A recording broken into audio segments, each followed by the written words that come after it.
ভক্ত তখনই সন্তুষ্ট লাভ করে যখন মুর্শিদ তার হয়ে যায়। সমস্ত চাওয়া পাওয়াই থাকে তার মুর্শিদকে নিয়ে।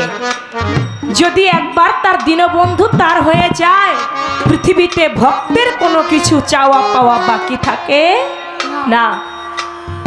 তেমনি ভাবে শিবলি আলাইহিস সালাম, ডান পাশে একটু কথা হয়, আমরা এখন যতটা সময় একটু ভাব জগতে থাকতে চাই, কি বলেন? আমরা যেন কোনো আউট কথা না বলি।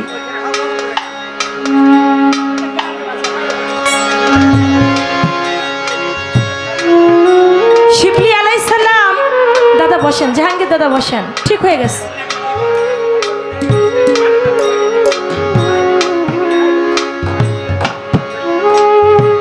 ঠিক আছে, এখন দয়া করে কেউ কথা বলবেন না, হয়তো বার আছে 1 ঘন্টা, তার বেশি সময় আর না। দয়া করে একটা সুন্দর পরিবেশ দিবেন।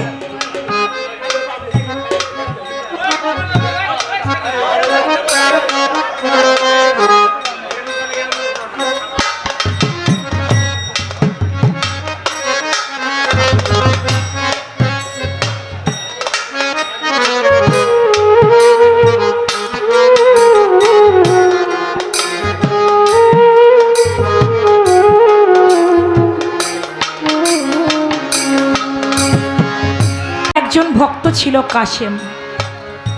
একদিন দয়াল জিজ্ঞাসা করেছে, কাশেম, দরবারে অনেক ভক্ত, আজকে যেমন অনেক আশেকান, এরকম অনেক ভক্ত আশেকান ছিল শিবলি আলাইহিস সালামের। তিনি বলতেছেন, আচ্ছা, কিছুক্ষণ আগেও কিন্তু আমার একজন ভাইয়ের এক ভাই প্রশ্ন করছিল, তুই কি আল্লাহরে দেখছস? ওই ভাই আবার বলল, আমি আল্লাহরে দেখছি কিনা এটা আমি তোরে বলবো নাকি? বলছে না, আমি শুনছি এখানে বৈশা বৈশা। তেমনি ভাবে কাশেম ছিল শিবলি আলাইহিস সালামের ভক্ত। একদিন শিবলি আলাইহিস সালাম সকল ভক্তদের উদ্দেশ্য করে বলতেছে, আচ্ছা বাবা, তোমরা কি কেউ আল্লাহরে দেখছ? সকল ভক্তরা নিষেধ করলো, না দয়াল, আমরা কেউ আল্লাহরে দেখি নাই। কিন্তু কাশেম বলে, দয়াল, আপনি যদি অভয় দেন, আপনি যদি বলেন, তাহলে আমি বলতাম। বলে, বলো। বলে, আমি আল্লাহরে দেখছি। বলে, তুমি আল্লাহরে দেখছো? কি সেরে কি কথা বলো তুমি? বলে, হ্যাঁ, আমি আমার আল্লাহরে দেখছি। শুধু আমি আমার আল্লাহরে দেখি নাই, শুধু আমি আমার আল্লাহরে দেখি নাই, আমি তাকে নিজ হাতে গোসল করিয়েছি, আমি তাকে নিজ হাতে খাইয়েছি। রাত্র যখন হইতো, আমি আমার আল্লাহর পা টিপা ঘুমও পাড়িয়েছি। শিবলি আলাইহিস সালামের বোঝা বাকি রইল না, আমার ভক্ত কি বলতে চায়। বলে, এই আমার ভক্তরা, তোমরা যারা আছো, আমার কাশেম শরীয়ত বিরোধী কথা বলতেছে। ও যে কথা বলতেছে, শরীয়তে ওর গায়ের চামড়া কাইটা টুকরা টুকরা করে ফেলবে যদি কোনো মাওলানা মুন্সি জানতে পারে। ও যে কথা বলছো, আল্লাহরে দেখছে, নিজ হাতে খাওয়াইছে, নিজ হাতে গোসল করাইছে, নিজ হাতে পা টিপে ঘুম পাড়াইছে, এইটা যদি শরীয়তের কোনো মাওলানা মুন্সি শুনতে পায়, এখানে সকল ভক্তরা তো আর আমার ভক্ত না, কেউ কেউ আছে শিষ্য, কেউ কেউ আছে অবুঝ, যারা গিয়ে লোক সমাজের মধ্যে বলে দিবে। তোমরা একটা কাজ করো, আমার তো ভক্ত, আমার ভক্তরে অন্য কেউ বিচার করবে, এই ধরা ধামে আমি এটা সহ্য করতে পারবো না, তাই আমি নিজ হাতে সাজা দিব, করো তোমরা এই রওয়ানা। আমার সামনে আমার ভক্তরে কোনো মাওলানা মুন্সি বিচার করবে, গায়ের চামড়া কাইটা নিবে, এটা আমি গুরু হইয়া সহ্য করতে পারবো না। আমার ভক্ত যেহেতু আমার কাছে অন্যায় করেছে কথা বলে, শরীয়ত বিরোধী কথা যেহেতু বলে ফেলছে, তোমরা ভক্তরা যারা আছো, আমার কাশেমকে একটা বস্তার মধ্যে ভরে ওই বস্তাটায় গিট্টু দিয়া ওর একটা নদীর মধ্যে ফেলাই দাও, ও যাতে আর ফেরত আসতে না পারে। আমার হাতে আমি বিচার করলাম, তাতে আমার কোনো দুঃখ থাকবে না। তরিকার ভাইয়েরা মিলে কাশেমকে বস্তার মধ্যে ভরে কিছু দূরে রওনা সে করে। এক বাবার ঘরে দুটি ভাই হলে হয় সম্পদের ভাগী। তরিকার ভাই যারাই আছে রে, তারা হোক নিদান কালের সাথী।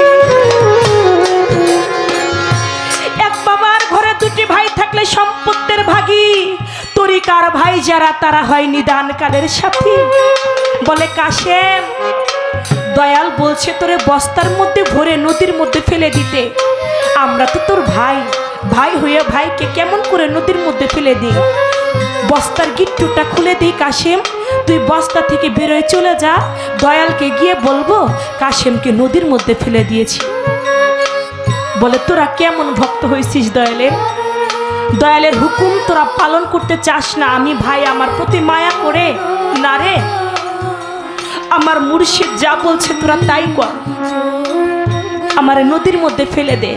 আমি যদি তার হই সে আমাকে উদ্ধার করবে, আমি যদি তার না হই সে আমাকে ডুবাই মারবে। আমাকে নদীর মধ্যে তোরা ফেলে দে, আমি তো তার, সে আমাকে যা করবে আমি তাতেই খুশি। নদীর মধ্যে ফেলে দিয়েছে। নদীর মধ্যে ফেলে কাশেমের প্রাণ বায়ুটা বিদায় নিয়ে যায়। কাশেম না দেখিলে হৃদয়ের জ্বালাবারে,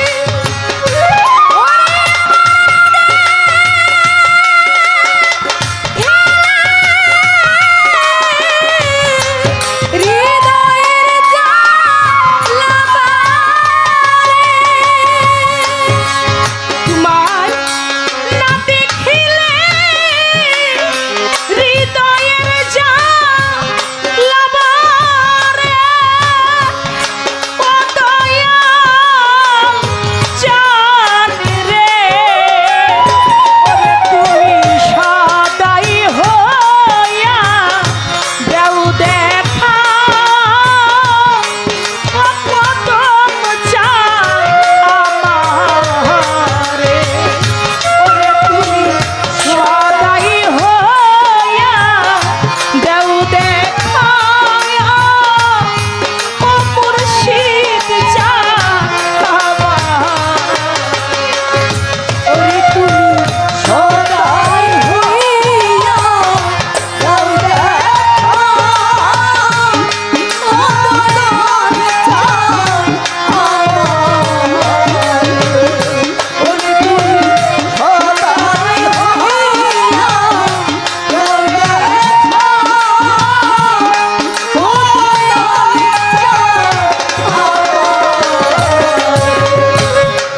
ধনের কাঙ্গাল নই রে আমি, সোনাল চাঁদের নিয়ার ধন ধনের নই তো আমি, ওরে দয়াল হৃদয়ার ধন রে তুমি।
ধনে ওরে চাঁদ খায় না পানি খালের বিলে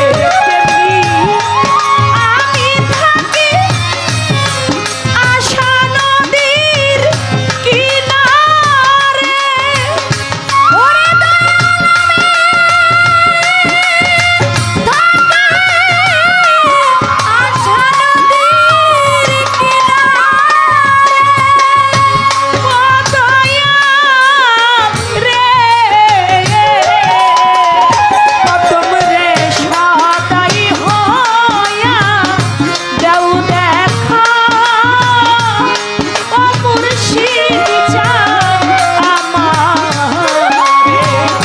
ওরে তুমি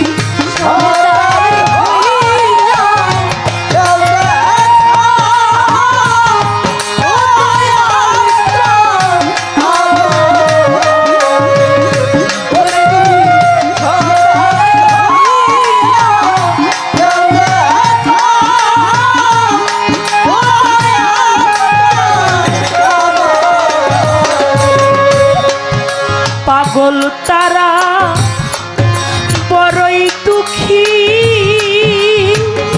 করে কেবল মরণ আমার ছেড়ে বাকি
ছেড়ে দিয়ে বলে, মুর্শিদ রে, আমার প্রাণ পাখিটা যে চলে যায়, তুমি সদাই হইয়া দেও দেখা।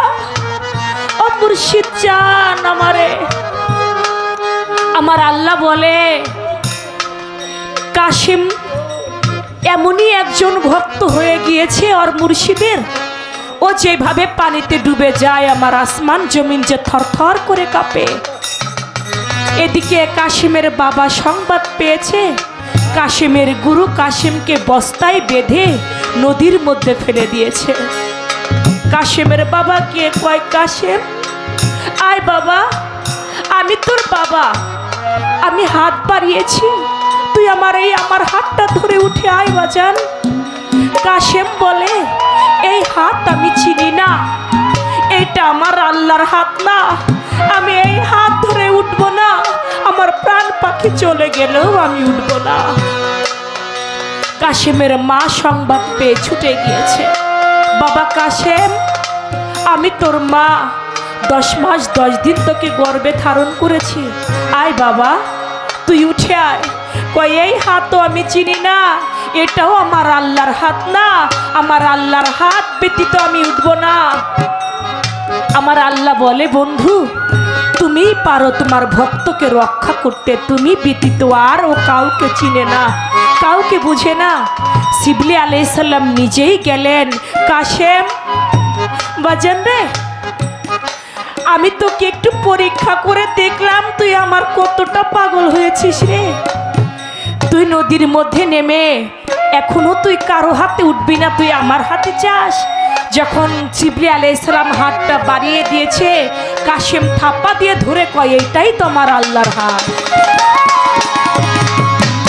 আমি তো এই হাতটাই চেয়েছি, আমি তো এই হাত ব্যতীত অন্য কোনো হাত আমি চিনি না। বাজান, ভক্ত সর্বসময় চাই মুর্শিদ যেন তার হয়ে যায়। একবার যদি কদম মস্তান কোনো ভক্তের হয়ে যায়, পৃথিবীতে তার কোনো কিছু চাওয়া পাওয়ার থাকে না, তাই বলেছে।